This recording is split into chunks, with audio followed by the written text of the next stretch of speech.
comme je l'ai dit tantôt au début,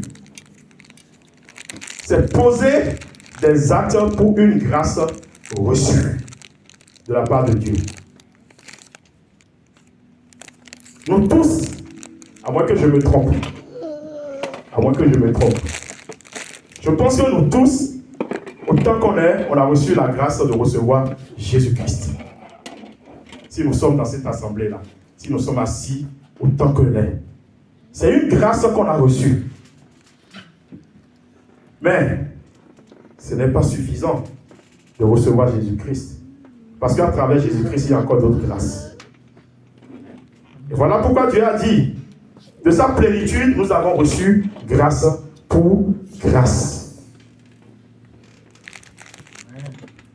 C'est-à-dire, à travers le fait que nous avons reçu Jésus-Christ, il y a encore des grâces multiples qui nous attendent devant.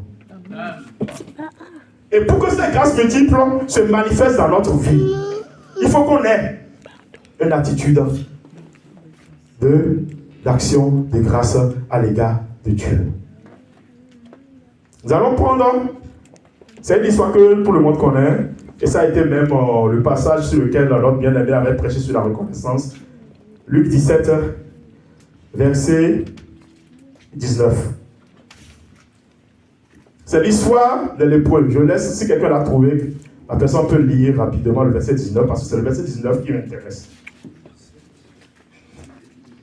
Luc 17, verset 19.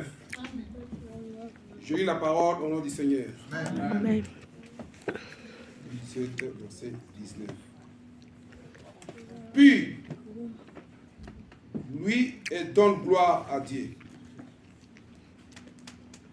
19, hein? Ouais, 19. Puis il lui dit, lève-toi, va, ta foi t'a sauvé. Alléluia. Amen. C'est l'histoire des 10 lépreux.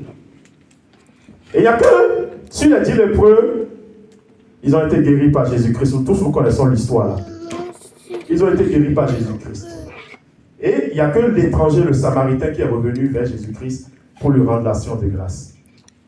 Et Jésus-Christ lui a dit, en plus d'avoir été guéri, ta foi t'a sauvé. Et quand il dit ta foi t'a sauvé, on sait que on se bat pour être sauvé pas sur cette terre, mais dans l'éternité. Donc Jésus-Christ lui a accordé directement, en plus de la grâce de guérison qu'il a reçue, une durabilité de cette grâce-là, dans le temps.